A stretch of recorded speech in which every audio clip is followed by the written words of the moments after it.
and gentlemen, this is the main event.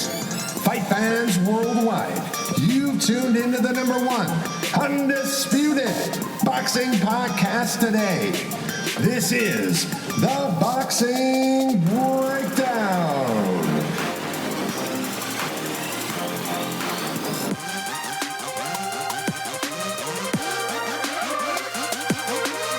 Now, your heavy-handed, hard-hitting host, Mark Roxey.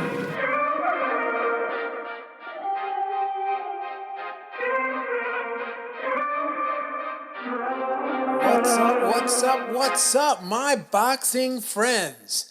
It is a pleasure to be with you guys today on the Boxing Breakdown. And I'm your host, Mark Roxey, and I'm super excited because for those of you that are following boxing, there is a tremendous amount of energy and steam heating up in the boxing world. And I'm specifically talking about the upcoming fight of Ryan Garcia. Supposedly, Golden Boy comes out and says that Ryan Garcia is going to fight Luke Cambel. So I don't know if that's true, but supposedly there was a tweet that was sent out by Maurice Suleman of the WBC, and he spoke a little bit in the tweet about the fact that Ryan Garcia was basically ordered to fight Luke Cambel. So does it happen? I don't know. But what's more interesting and more intriguing about the entire weight class is that you've got Jorge Linares in that division. You've got Javier Fortuna, Devin Haney, Vasily Lomachenko, and of course, the one and only Teofimo Lopez. And supposedly they're talking about doing a tournament style with all of those fighters. So I am waiting with bated breath. I'm a boxing fan first, you know that.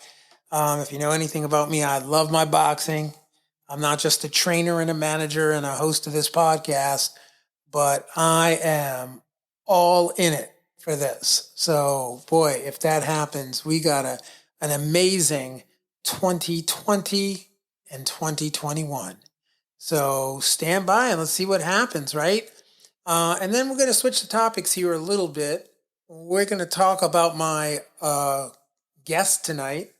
This is what I call the coronavirus edition because we are going to have on Mr. and Dr. Andrew Foy of King's Promotion, formerly Titan Boxing. So for those of you that don't know, I did a recent episode on King's Promotion. So they closed out 2019 by promoting back-to-back shows in Philadelphia and in Harrisburg.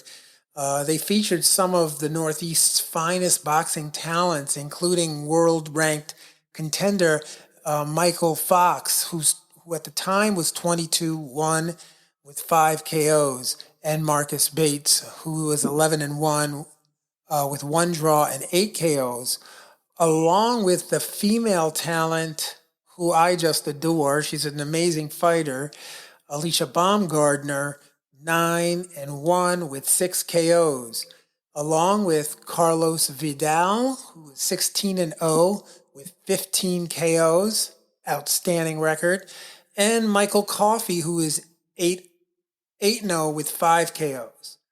You can watch some of those matches if you'd like if you go to kingsboxing.com. While much of the history and success of King's Promotions can be given to its founder and CEO, Marshall Kaufman, it has renewed fervor and passion in partner Dr. Andrew Foy, a medical doctor out of Hershey, Pennsylvania.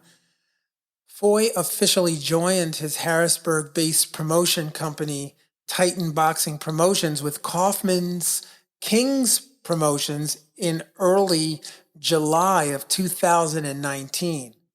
And the pairing seemed at the time like probably close to like the odd couple, the oddest pairing ever.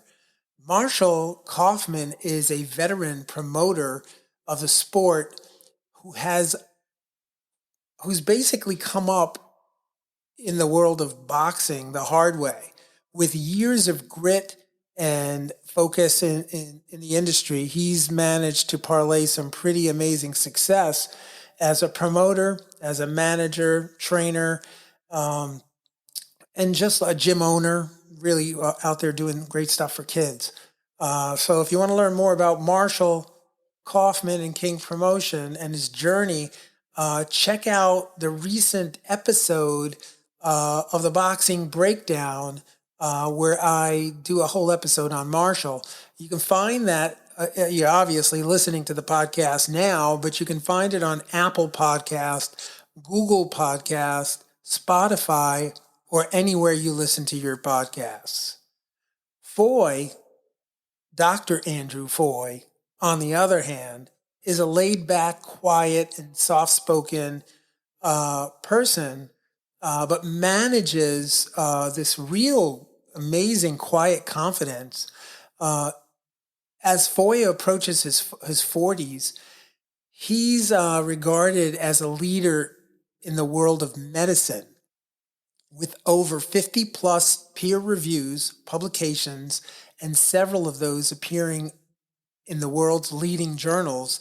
He has challenged many of the status quos on the overuse of medical testing and treatments, particularly in his field of cardiology. And he's penned highly influential papers that call to a sea change in how the medical profession approaches patient care. He is also a featured speaker in the Penn State College of Medicine, whose lectures and seminars involve medical decisions making, critical thinking, evidence appraisals, and scientific skepticism. He is a recipient of the New Innovators Award grant given by Penn State Department of Medicine for his very ambitious project that looks to apply novel approaches to determine whether results from landmark clinical trials in cardiovascular medicine applies to patients with multiple medical conditions. Wow, that's a mouthful. And he's an outstanding promoter. And he's going to be with us here today on the Boxing Breakdown. And we are going to talk everything coronavirus and how coronavirus is affecting the boxing community.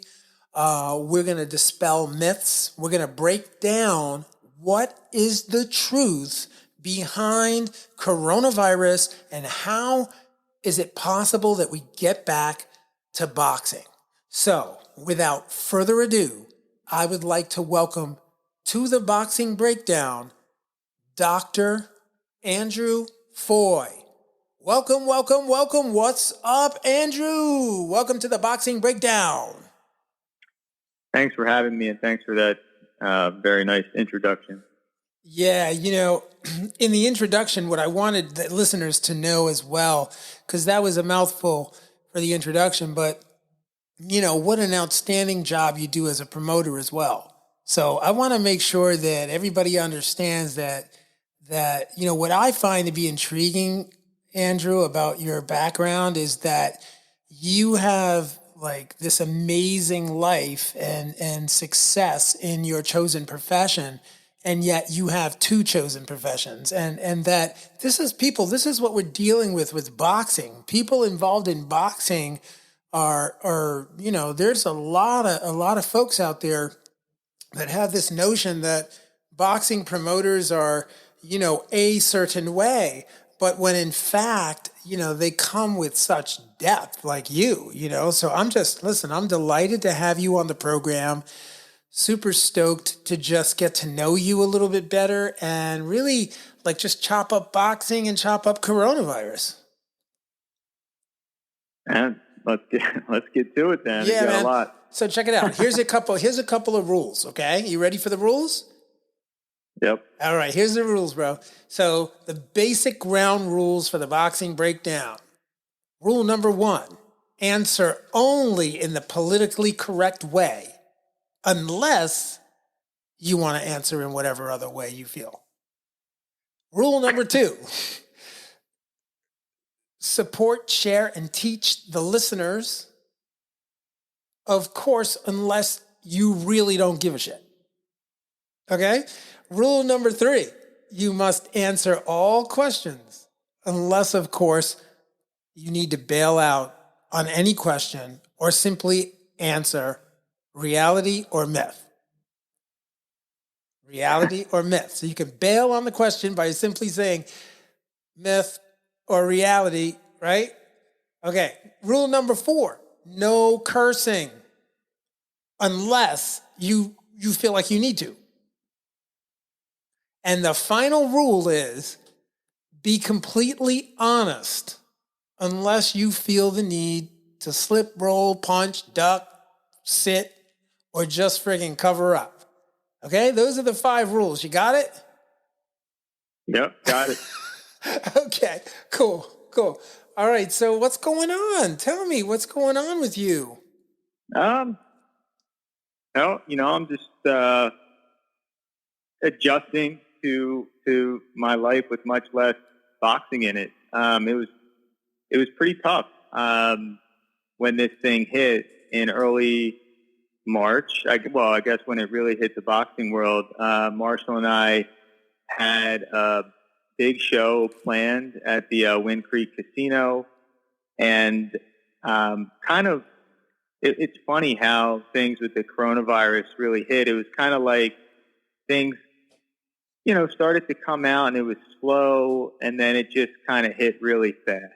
And in the week of our event, which was, I believe, the first full week of March, it was like in the middle of that week, Tuesday or Wednesday, everybody started shutting down in sports. And we had actually already had guys and their teams flying in from across the country, out of the country. And I just had this sick feeling that the event was going to get shut down. We made it actually through the weigh-in on Friday night, which is kind of unprecedented when you think about it. We made it through the weigh-in, and then we're shut down on that Saturday at about 11 o'clock. And so coronavirus, for me, as a cardiologist and somebody that does clinical epidemiology, I hadn't been paying as much attention to it at that time.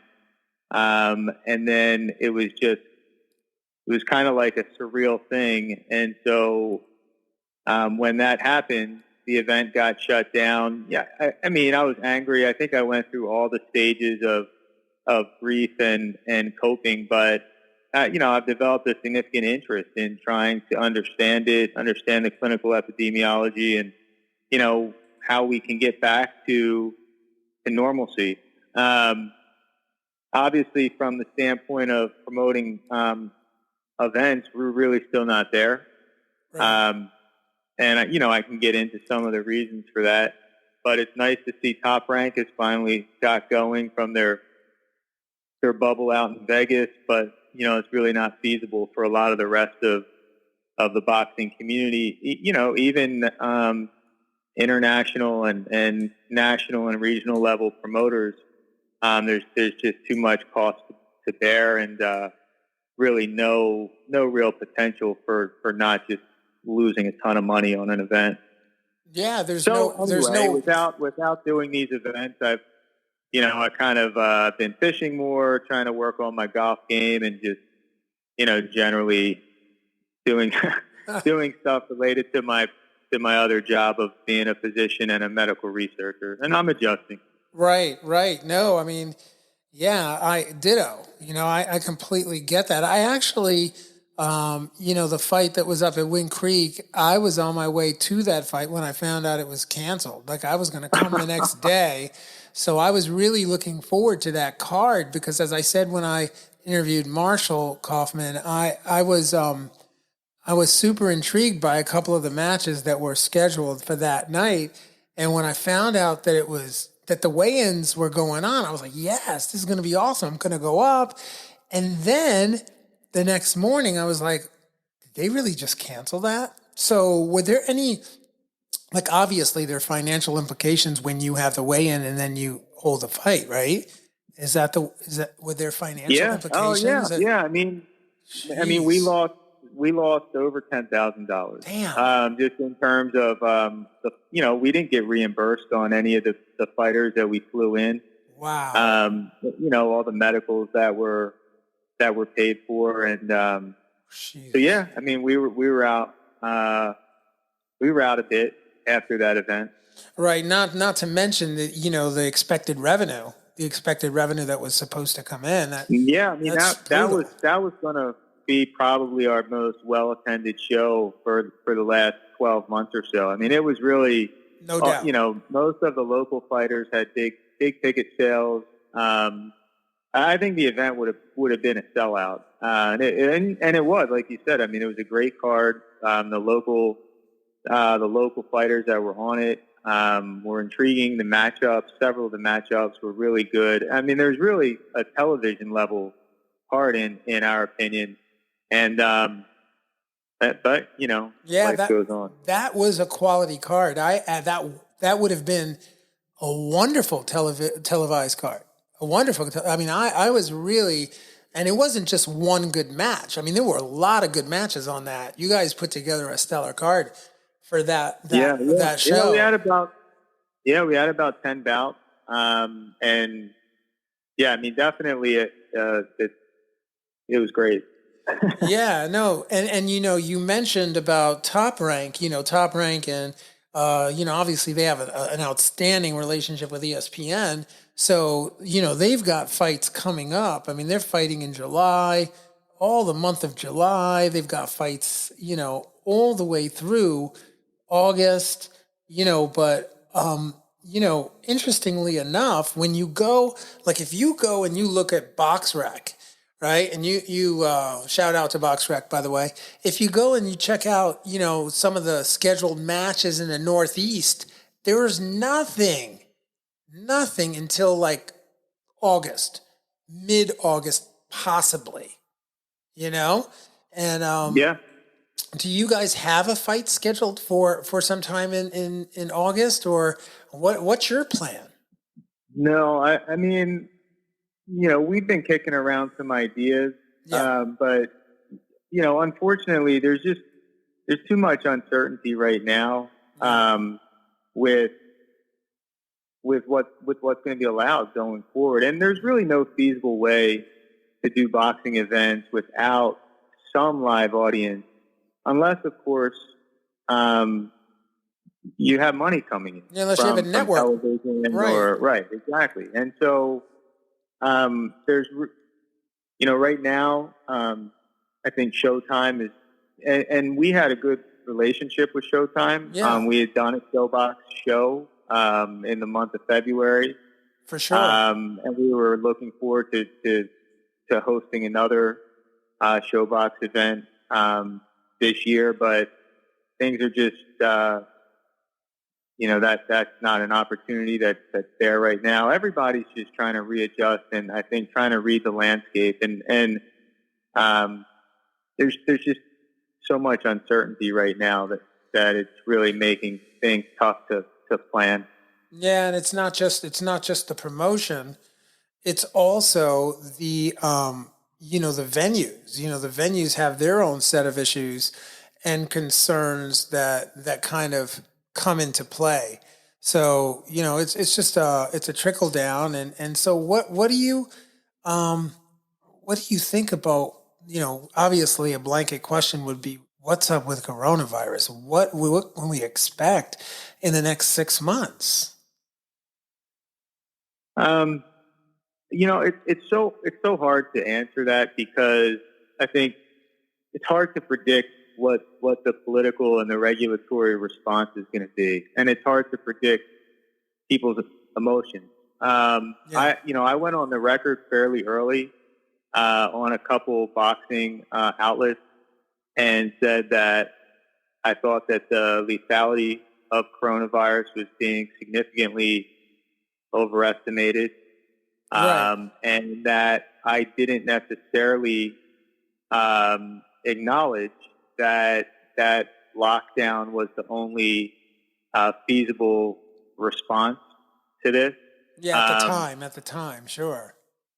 And I think, at least from the standpoint of what the lethality of the coronavirus has been, it was certainly way overestimated at the earliest onset, and some of the assumptions that were used in the disease forecast models were incorrect.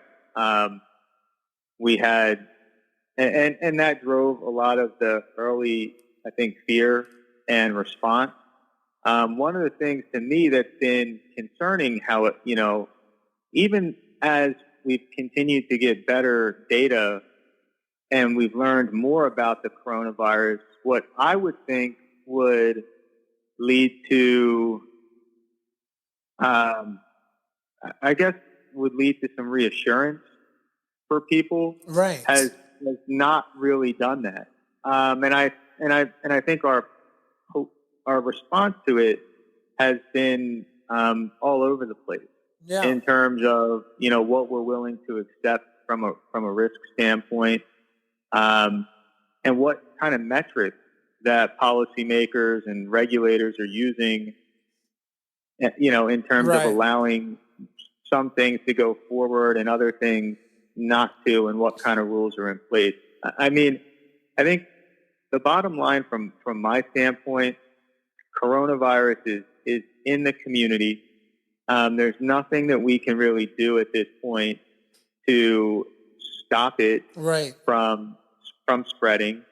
The overwhelming majority of people that are infected will do just fine. There's definitely individuals, particularly those who are medically fragile, who, the risk of severe outcomes, including hospitalization, intubation, even death, is much higher. But it's still fairly low in the grand scheme of things. And so, I don't know. I mean, I guess I'm just not at the point with this where I can accept that our response to kind of turning our life upside down has been worth it, and continues to be worth it. But that being said, I mean, I'm a fairly risk-tolerant person. As a physician, most physicians and even medical scientists are not necessarily that risk-tolerant. And, every disease is viewed as some battle to beat and overcome, as opposed to just live with. So I kind of take a different perspective naturally, and it's actually one of the things that I study when it comes to medical decision-making, and it's been something that interested me most of my career. And there's usually not an objectively correct answer to these things. It's kind of subjective preferences. Right, and it's political as well. You mentioned that in the beginning. What political context were you really referring to? Like, how is it so that the listeners understand, especially as it relates to boxing, like, what is the political climate that surrounds the coronavirus? Basically, many people in medicine and also in academia, including myself, are probably inclined to be more left-leaning and progressive in terms of our politics. And it's an election season, and the president obviously has his own views and wishes that he's expressed in terms of getting back to work and dealing with the virus. And he's certainly made off-the-cuff remarks about that I'm sure he wishes or his advisors wish he could take back about the virus not being that serious, about not wanting the cure or meaning the response to the virus to be worse than the disease itself. And I think he's given the impression most of this time that he might favor getting back to business as usual over the public health, so to speak. Even though I don't think those two things are necessarily, it's not one versus the other. They actually both contribute to each other. But that's, I think, how it's been viewed in some respects. And so I think there's many people in medicine and medical science and academia that have a resistance to accepting anything about this virus that, maybe it's not the end of the world type thing. Right. But if that's true, you have to accept that maybe some of Trump's instincts were correct. And of course, that's hard to accept, I think, for a lot of people. And there's also the notion that his political response led to the virus escalating and becoming much worse than it necessarily would have. And so, again, any acceptance of the fact that maybe this isn't as bad as we thought it was going to be, I think is some sort of, even though it really shouldn't be, it's more, I think it's more of a scientific matter. It's viewed as political. And it's really dangerous. And in fact, I know many highly reputable, internationally recognized scientists who are afraid to say anything about this virus that would make it seem like, hey, maybe, not so bad. Maybe instead of trying to scare people, we can try to provide some reassurance. And I know of these sorts of scientists who have gotten in real hot water and for being, political lackeys, and they're not. I mean, they're just not. And so, unfortunately, we kind of have these polarizing, I think, views on coronavirus, and it's affecting the science, and it's affecting people's interpretation of the science. And the research, too, the research surrounding the science. There's a lot of research, and of course there's a lot of interpretation of that research, Absolutely. But again, I think the thing that can be said with a fairly high degree of certainty is that the lethality of coronavirus for the overwhelming majority of people in this country is quite low, probably on par with something like seasonal influenza, and that the prevalence or the degree to which this virus is already out in the community is much higher than was originally anticipated. And so the idea that we can, some of the strategies that we might employ to prevent the virus from spreading have significant limitations. Interesting. And it's actually one of the reasons why I am not a supporter of all of this testing of asymptomatic athletes and asymptomatic participants who are going to be involved in sporting events. I think it's not useful. There's very limited data on asymptomatic spread of the virus, and in fact, it's questioned by scientific authorities. But if you say it out loud, it makes you you're the black sheep. Right. But in fact, I mean, it's a very reasonable thing to question. And when we start doing all this asymptomatic testing, we actually end up diagnosing a lot of people with coronavirus that really don't have it. And so you hear these athletes like Michaela Mayer, for example, who was supposed to be featured on the first Top Rank show, who had no symptoms. She tested positive. She wanted to get retested, and they wouldn't allow it.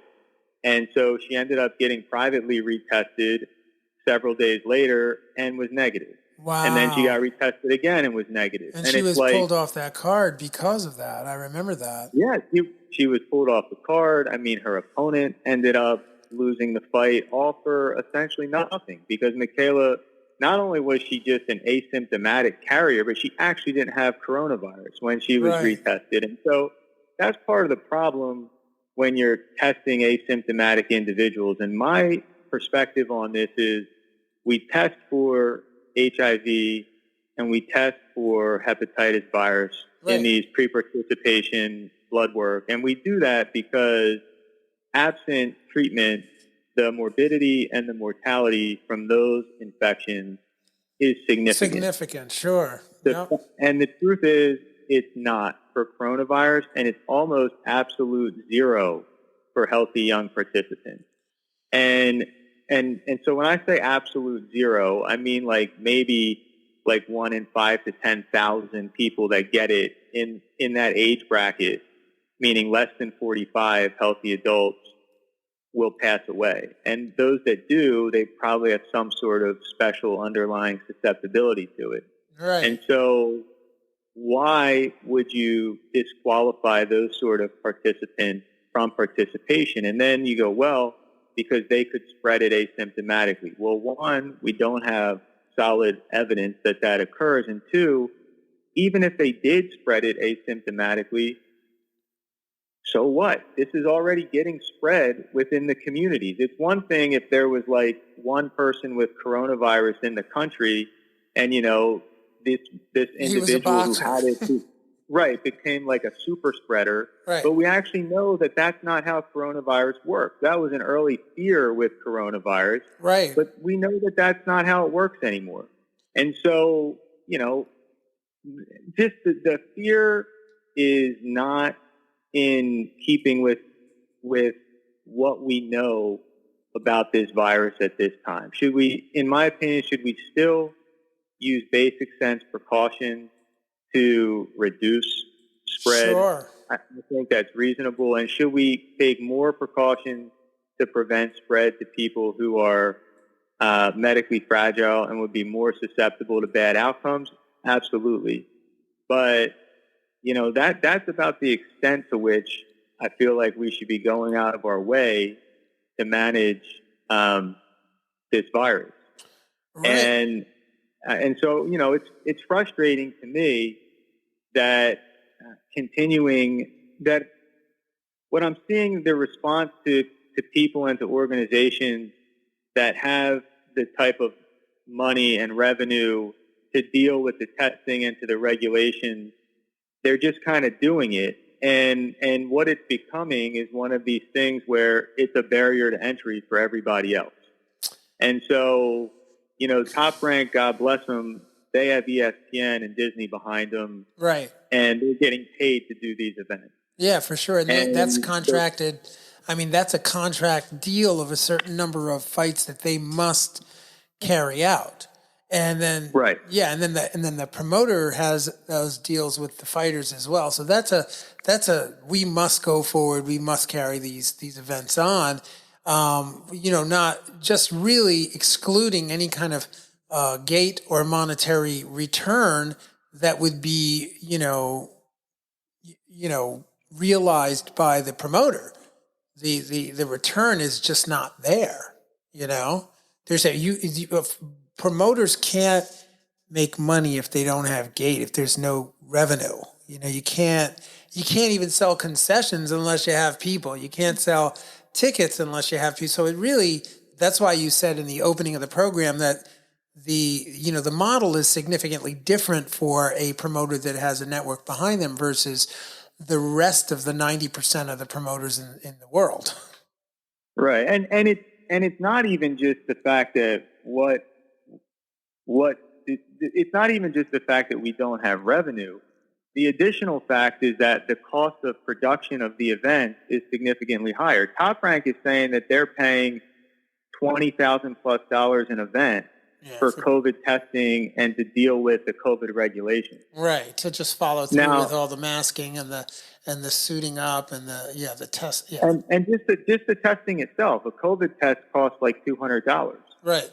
And so when you have to test everybody that's in the arena, and that money has to be paid by the promoter who's not actually making any revenue because there's no gate, it's not a model that really is feasible or makes sense to carry out.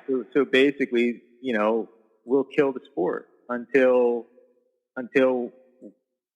either people are okay with not testing for COVID and for allowing some audience return, or I guess until we have a vaccine. Right. And as far as I've been following it pretty closely. It appears that just after the election, there might be a vaccine introduced, which is quite ironic that sometime in, I'm not making anything of that. I'm simply drawing a connection between the fact that the election will be over in November, and then we have, the presentation of a vaccine sometime November, December, or first quarter, in January. Yeah. And some of that is just the timing of vaccine development in relation to when COVID came out and was characterized and whatnot. And that would represent expedited development. And one of the concerns from people that are involved heavily with vaccine development and safety is that, should we be expediting a vaccine, which to some extent is going to have to ignore some of the standard safety procedures and testing to vaccinate a population of people who really have almost no risk from coronavirus. Right. Well, so there's a lot of ethical issues involved in the expedited vaccine, and that I'm not even so sure there's going to be an expedited vaccine, because that's going to be, I think, a heated debate within the medical scientific community. Right. And so, just something I was just thinking about was just in terms of the healthcare professionals, right? There's something like 84,906 cases among healthcare professionals, right? Cases. And from those cases, there were roughly 505 healthcare personnel deaths from coronavirus, or, as they diagnosed it. So how do you explain, how can we understand, the listeners understand that, out of 84,906 cases, there were 505 healthcare professionals. And then in terms of I don't know if there's a connection between the ocean and the larger number of cases, because when you look at, a map of where the cases are the most prevalent, with the exception of New Mexico, all of the cases that have the 40,000 cases or higher are all along the coastline. And I'm wondering if there's some sort of, is that just random, or, is there some correlation between, coastline and corona, or am I don't know. That's a myth. You can go myth, reality, slip or duck. No, I would say I don't know. But I think that you have to be maybe careful not to overinterpret something, because Detroit was hit pretty hard too, and I don't think they're near I don't think I'd consider Detroit that close to an ocean. Well, Detroit definitely has a very large body of water. Yeah, you're connected to it, right? And it's interesting to me that maybe I'm making nothing of it, or maybe I'm just, like you said, creating some sort of story that doesn't really exist, which is completely possible. But, it's something that I connected, and like you look at Pennsylvania has 6,787 deaths, coronavirus cases. And then you go into like Florida, they have 203,376 cases with 3,778 deaths. Right? So that's 3,778 deaths. So I don't know. And then Texas has 200,557 cases with 2,655 deaths. And then you go to Arizona, and interestingly enough, New Mexico only has 515 deaths. Not only, because it's still 515 deaths, with a total number of cases of 13,507. And then you go up into California. But what breaks my hypothesis is once you get to Oregon, which is also on the coast, there's only 215 deaths and 10,395 cases. So that's the one area where I was like, well, maybe not, but I don't know. It's just something for those healthcare professionals out there to look at, and without digressing and bringing the conversation back to boxing, what is it that we can do to continue in the boxing community to, number one, be safe, and number two, those of us that are in the boxing community certainly don't want to lose an entire generation of fighters, right, to inactivity due to coronavirus. So what is it that we could do to be, number one, safe, and is there an entry back to the sport? Yeah, it's a great question. I think the safety issue, I don't have any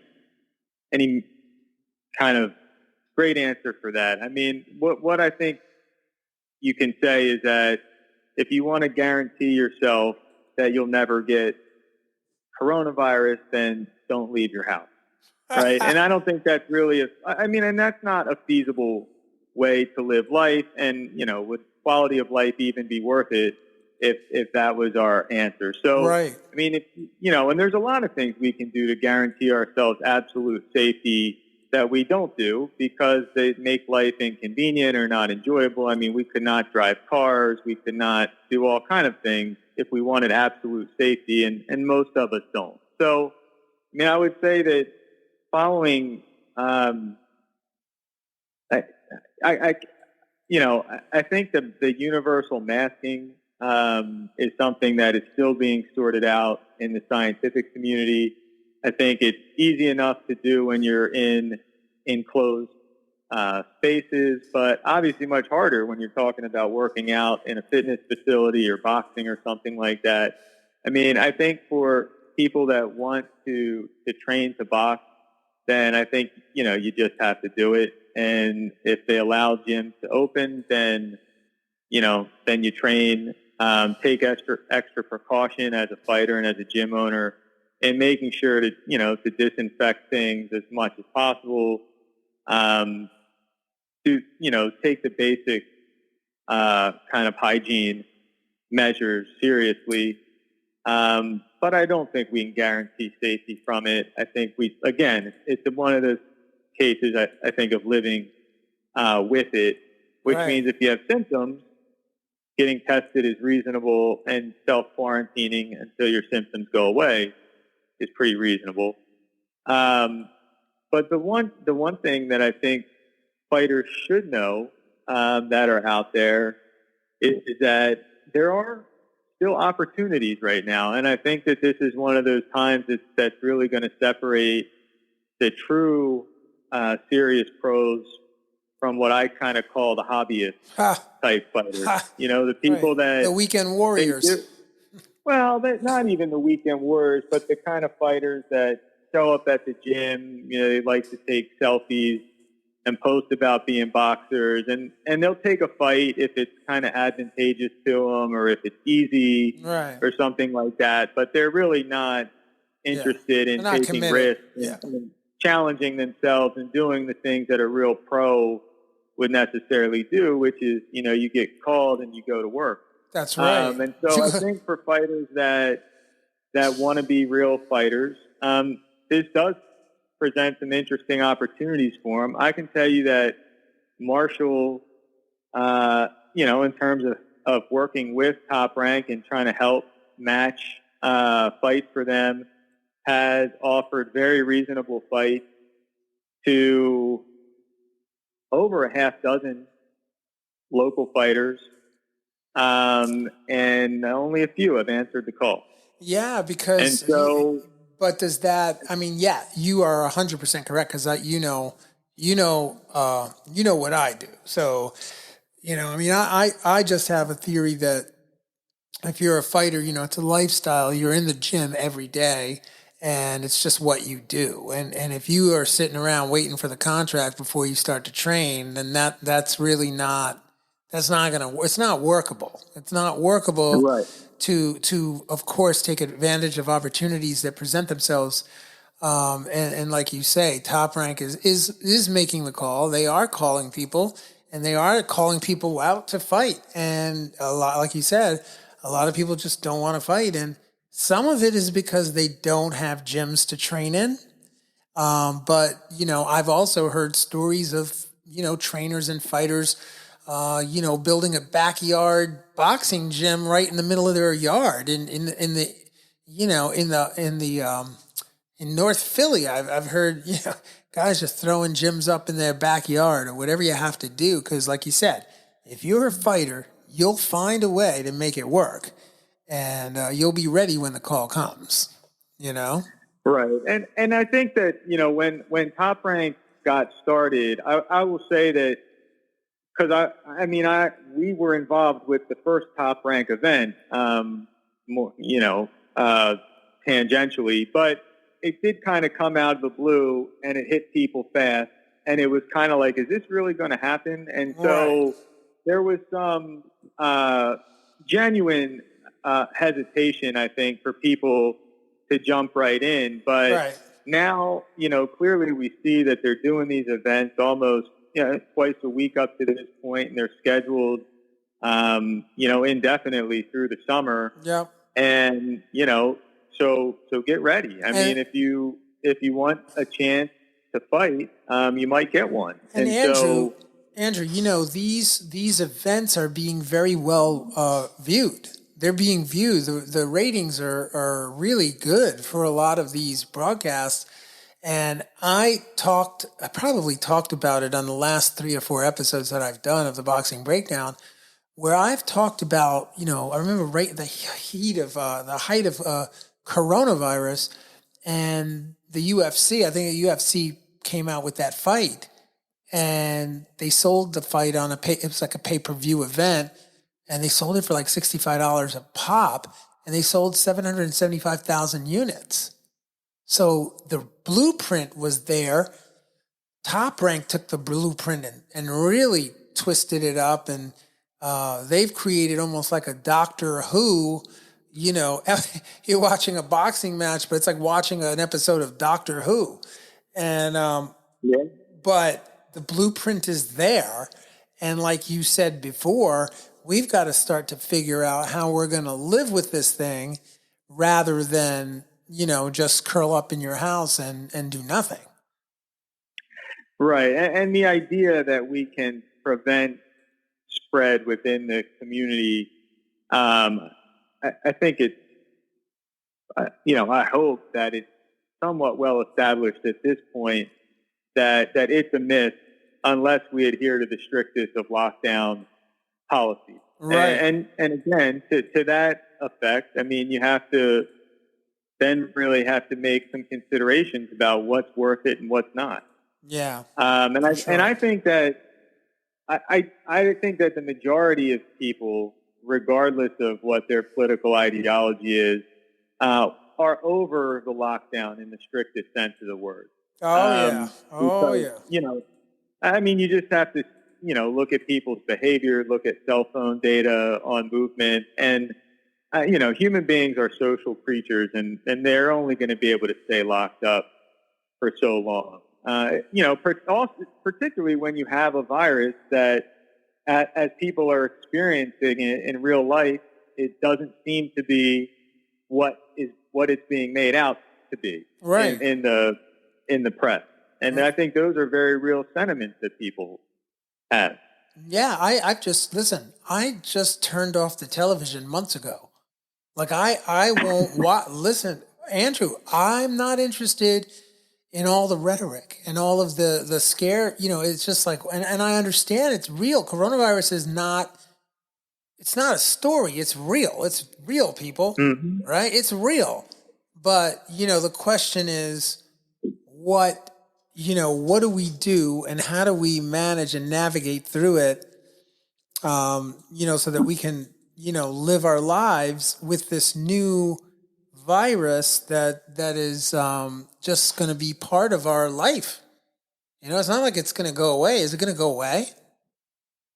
That's a doctor question. Yeah, no, I don't anticipate it's going to go away. And I don't think anybody at this point does. And one other point that I would make that to me has been something that was reassuring and that I've seen firsthand is that the original justification for the lockdown was that we needed to reduce spread so we didn't get surges of sick people that overwhelmed the healthcare system's capacity to care for them and lead to excess deaths, meaning right. deaths that would have been preventable if we had critical care capacity and ventilators and whatnot.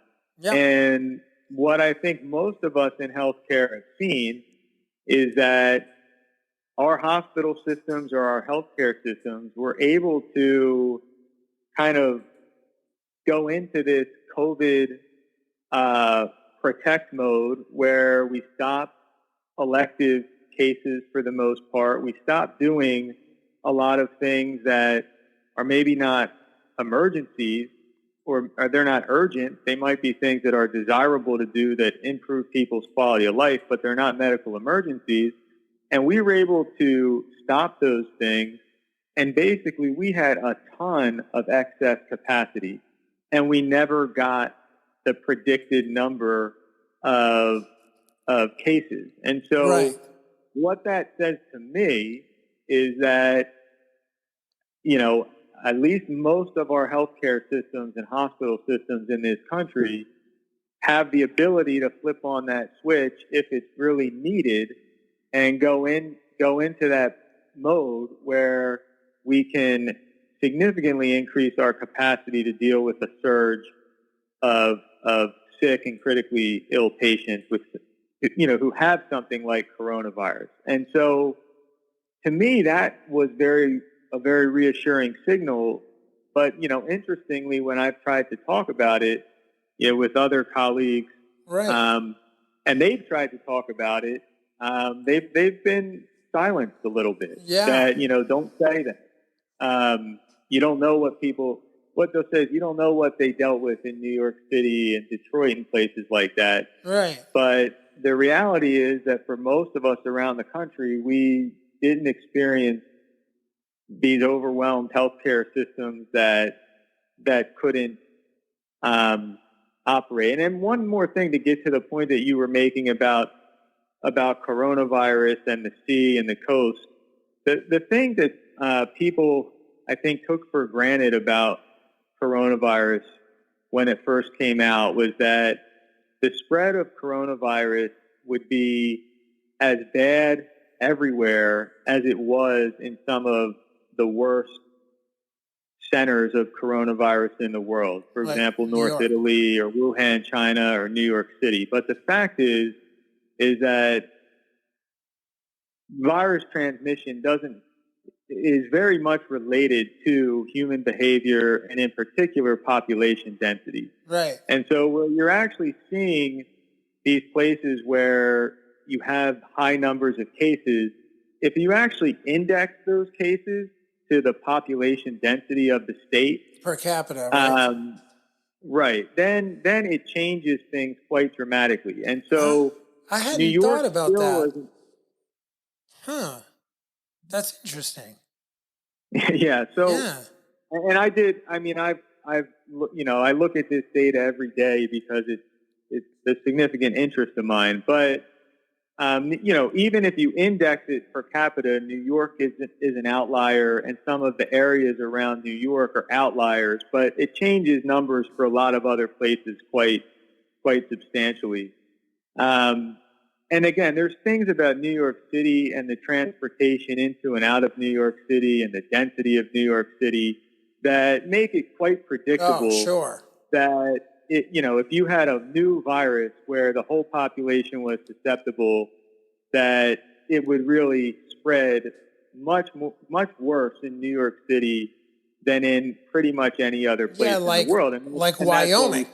Like Wyoming only has 20 deaths of corona. I mean, there's 20 deaths in Montana, 23 in Montana, and 20 in Wyoming. I think that's like, why is that? Is it just population? Yeah, I mean, what you see is that the prevalence of the disease in low density areas is not as high because people don't miss as much. And coronavirus is, we think, I mean, at least, I talk about like our levels of certainty in terms of how much we know something. I mean, we have some decent degree of certainty that coronavirus is spread through droplets, and it's almost like it's a hand to mouth to eye sort of thing. Right. And so the droplets get on surfaces or they get onto other people and they get on their hands and then they touch their face, and that's how you get coronavirus. Right. So in places where people are not on top of each other and in these crowded environments, and they're not living in homes with multiple generations of family members like what you see in a lot of the boroughs in New York City, and in particular urban underserved areas in a lot of parts of the country. I mean, you're not going to see the prevalence of coronavirus because the spread, the dynamics of how it's spread, just don't work that way. Coronavirus isn't something that's so easily spread that if you're somewhere near somebody with coronavirus, you're going to get it. Right. And I think that's kind of a fear that's been put out there, which is not really true. Wow. That's interesting. That's a really great point and a very interesting, thing to really just ponder and have the listeners, really think about that because, we definitely need to find a way forward, right? And coronavirus isn't going to go anywhere. So we're stuck having to make some life choices and really think about how we're going to function within it,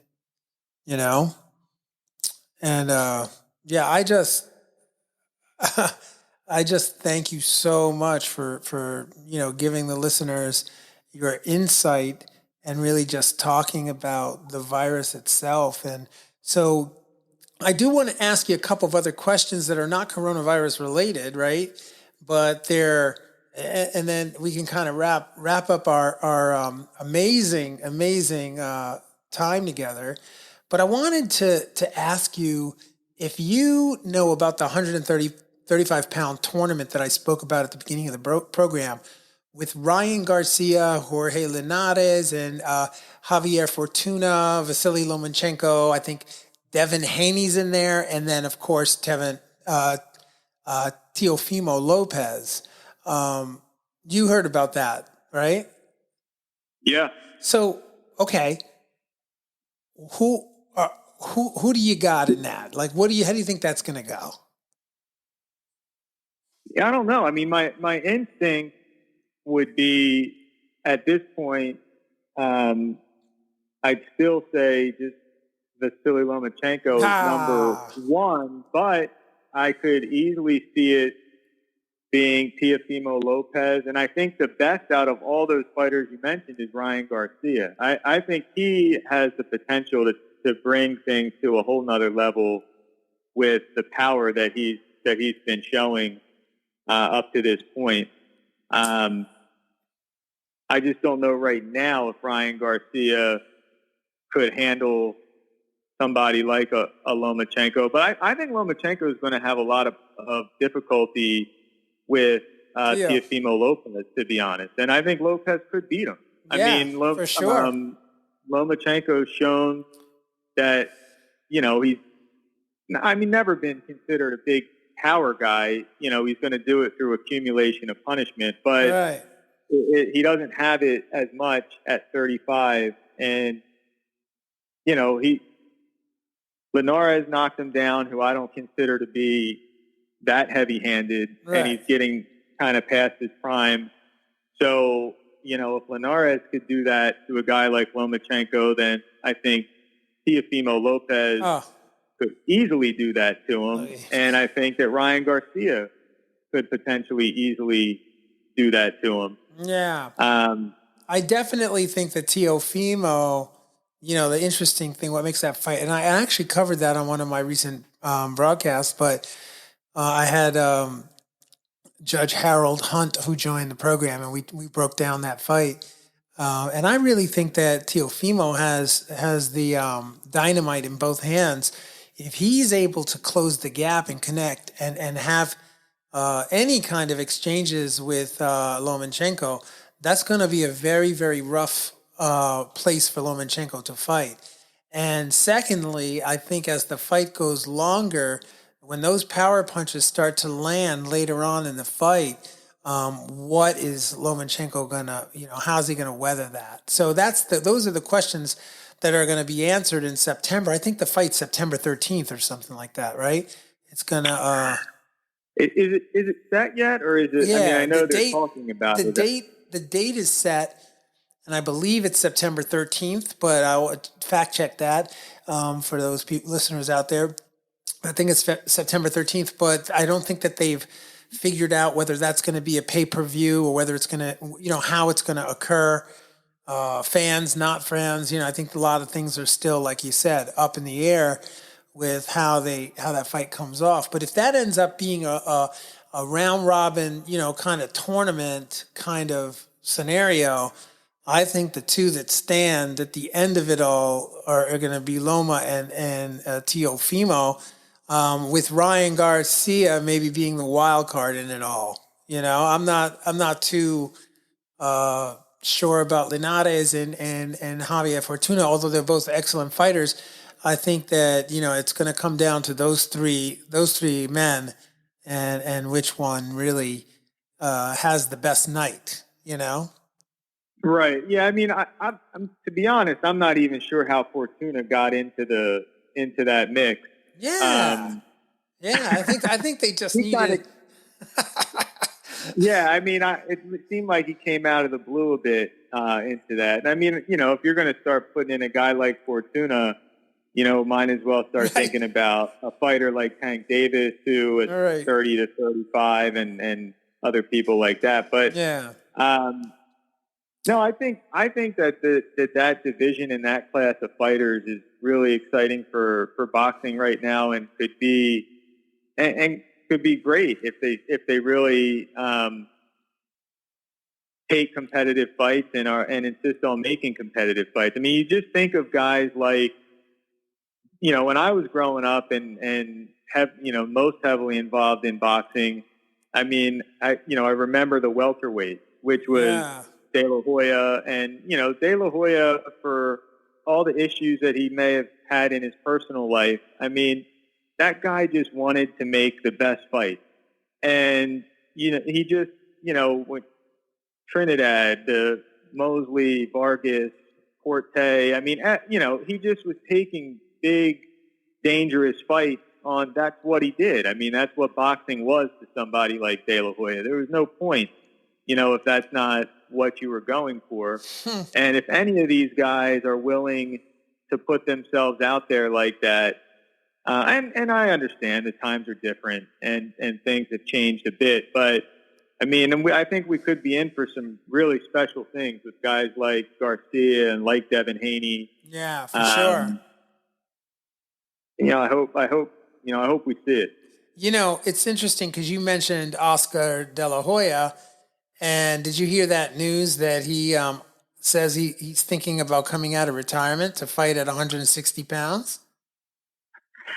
I did. I mean, boxing is just one of these interesting sports where the fans just eat this stuff up. It would be like if Joe Montana said he was coming out of retirement in football, right. Nobody would really bat an eye. But Mike Tyson throws up a video on Facebook, and all of a sudden, he's going to become the unified champion again. And it's like, look, Mike Tyson was washed up for the last 5 years of his career. You think he's going to do something now? Right. No. Yeah, no. I know. We see it. I hope a guy like Oscar doesn't do something like that, but you never know. Well, just for the record, we love Mike Tyson. He's a beloved figurehead in the sport of boxing, and him coming, if he were to come back, even if it was an exhibition against Holyfield, I mean, as a promoter, put your promoter hat on right now, take the physician hat off and go, that would be huge, and it would probably bring back a complete generation of fighters. I mean, excuse me, not fighters, a generation of fans that love to watch those fighters, Well, so I have a bit different perspective. So I totally agree with you that from a financial perspective, it would probably be a great thing. Yeah. And it probably would bring some general fans, back to the sport that aren't really heavily invested in it. But right. I mean, you have to keep in mind, I'm a bit of a purist. I mean, I didn't get into promoting to make money. Right. I got into it because I really do love boxing and wanted to see the sport succeed locally. Beautiful. How I initially got back into it, but yeah. I don't. To be honest, I don't like some of these circus acts in the sport. I think it kind of dishonors like the true fighters out there who are really grinding it out and being real professionals. I mean, I still don't feel like there's anything, you can't compliment a fighter more than saying that person is a real fighter. Right. And I look at, forget the records, forget whatever titles they may have held.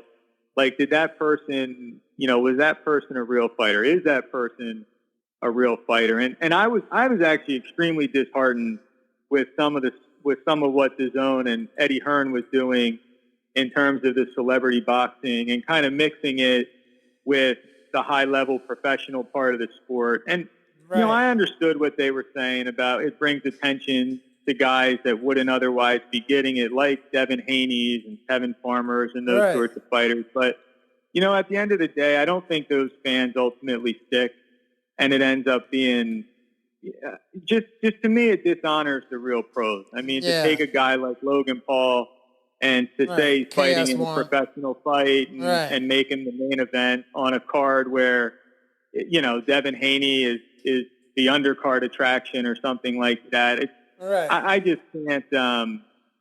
I love it that. Just doesn't sit right for me. I love that you said that. I really honor that and acknowledge you for saying something like that, because that really, for the listeners out there, you can really hear the passion in Andrew's voice for the purity of the sport. And as he mentioned, there's a million things you could be doing with your time other than promoting, for sure.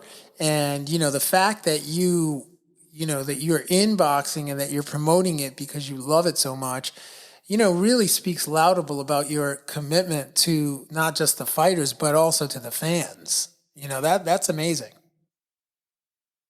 Thanks. Yeah, man. Yeah, for sure.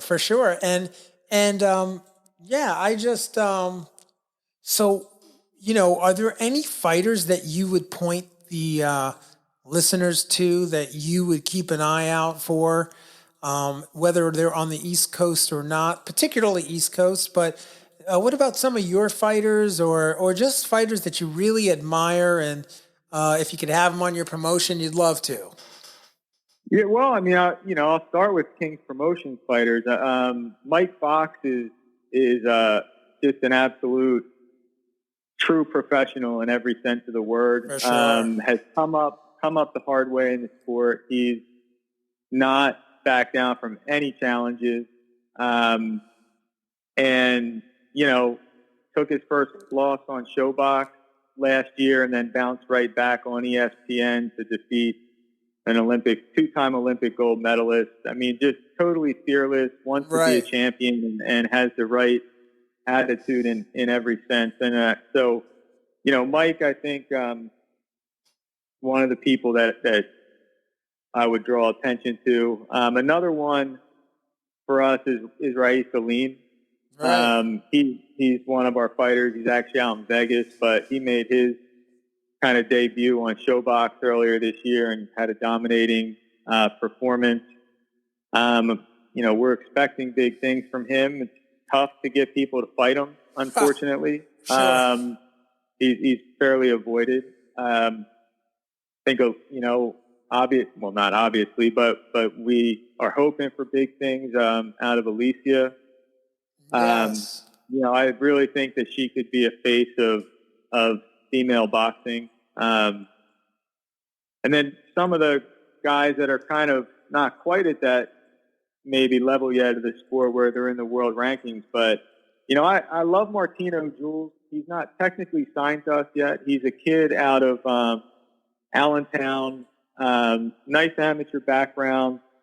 He's 8-0, and he's actually going to be fighting on a top-ranked show next Tuesday, I believe the 16th, against a kid who's 10-2, pretty big amateur background out of Europe. So that's a great fight for him. I mean, it's a step up, but Martino has a great attitude. He's just he's a professional. He handles himself like a professional, and I think he's going to surprise some people. Another kid I would say to watch out for, again, not a King's Promotion fighter, but he'll be fighting on Thursday on ESPN, Josephat Ortiz from Reading, Pennsylvania. Real exciting featherweight, super featherweight prospect. He's 6-0. He'll be fighting another 6-0 kid on that card. So, there's opportunities out there for guys that are local, and even if you're not signed to Top Rank. They're trying to put on fights. Oh, one I gotta give this guy a ton of credit, but Jens Plana from Maryland. Oh, yeah. This guy is just he's an absolute warhorse. Wow. He pretty much just fights anybody. Was on the raw end of the decision in Texas last year, but then came back from that fight and has had some big wins and another really nice draw. Kid will fight anybody. And so I respect fighters like that. I mean, to me, that's what boxing is all about. And so, definitely got to give a shout out to Jen. Yeah, for sure. And I just want to give a shout out to you for taking your time to come on the program and just really, sharing yourself with the world, with the boxing community. And I just want to thank you. And thanks for having me. It's been a great discussion. Yeah, man. And then, we release a new episode every Thursday night. So, obviously you can check, and for the listeners out there, make sure you keep checking, Spotify and Apple Podcast and all the places that you get your podcast. And please, if you like the program, if you like what I'm trying to do here, which is really bring a depth and perspective into the sport of boxing, a little deeper than what most fans and people out there get a chance to really see, and you like what we're doing, please consider making a donation. You can do that at www.patreon.com/theboxingbreakdown, and there'll be a link in the description once the episode is released. And I just again want to thank you, Dr. Andrew Foy, for being on the program. And with that, I'm going to say good night and take care. One love, peace, and be safe. Out. Fight fans, join host Mark Roxey and special guests as they break down all aspects of the boxing world, including news, business, management, training, promotions, fan reactions, upcoming events, matchups, future boxing stars, title fights, state of the boxing world, and all the stuff you don't see when you watch boxing. This podcast is released each week on Thursday at 8 p.m. Eastern Standard Time. Live streamed on YouTube, Instagram, and Facebook Live. It's the Boxing Breakdown, hosted by Mark Roxey.